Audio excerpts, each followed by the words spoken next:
केंद्रीय मंत्री रक्षा खडसे यांच्या लेकीची छेडछाड झाल्याची घटना घडलेली आहे। जळगावमधल्या यात्रेदरम्यान टवाळखोरांनी त्यांची ही छेड काढलेली आहे त्यांच्या मुलीची असं समजते। केंद्रीय मंत्री रक्षा खडसे यांची मुलगी होती जी तिथे यात्रेसाठी गेलेली होती आणि तिच्यासह आणखी काही मुली तिथे होत्या। मात्र या सगळ्यांची छेड काढली गेली आणि एका राजकीय नेत्याच्या कार्यकर्त्यांनी ही छेड काढल्याचा आरोप खडसेंकडून करण्यात आलाय। जळगावमधल्या या घटनेनं पुन्हा एकदा महिलांच्या सुरक्षेविषयीचा प्रश्न ऐरणीवर आलाय। महाराष्ट्रामध्ये केंद्रीय मंत्र्यांची मुलं सुरक्षित नसतील तर सामान्यांचं काय, हा सवाल सुद्धा आता उपस्थित होतोय।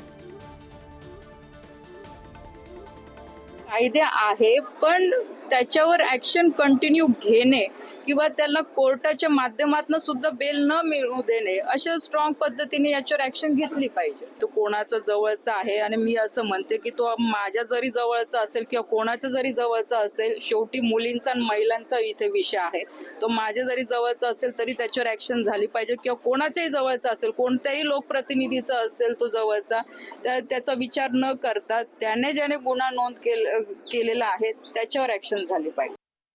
आणखी तपशील आपण घेणार आहोत। प्रतिनिधी सचिन गोसावी सध्या आपल्याशी जोडले गेलेले आहेत, त्यांच्याशी याबाबत आपण बोलूया। सचिन, आत्ताच्या क्षणाला आपण जर बघितलं तर रक्षा खडसे यांनी या सगळ्या संदर्भात पोलीस स्टेशनमध्ये सुद्धा तक्रार दिलेली आहे। त्यांची मुलगी सुद्धा तेव्हा त्यांच्यासोबत होती। नेमकं पोलीस स्टेशनमध्ये या सगळ्या संदर्भात काय घडलंय, पोलिसांनी कशी दखल घेतली आहे? निश्चितच आपण जर बघितलं तर आदिशक्ती मुक्ताईच्या संस्थानातर्फे महाशिवरात्री निमित्त त्या ठिकाणी यात्रेचं आयोजन करण्यात येतं आणि ह्या यात्रेत आपल्या मैत्रिणींसोबत केंद्रीय राज्यमंत्री रक्षा खडसे यांची मुलगी ही फिरण्यासाठी गेली होती आणि त्या ठिकाणी त्यांच्या मुलीची काही टवाळखोरांनी छेड काढल्याचा धक्कादायक प्रकार आपल्याला समोर आल्याचं आपल्याला पाहायला मिळाले आहे। त्या प्रकरणावरून रक्षा खडसे या आक्रमक झाल्या असून त्यांनी स्वतः पोलीस स्टेशन स्थानकात जाऊन त्यांच्या मुली आणि ज्या मुलींची छेड झाली होती त्यांना सगळ्यांना घेऊन जाऊन त्यांनी त्या ठिकाणी तक्रार दाखल करण्याचं आपल्याला पाहायला मिळत आहे।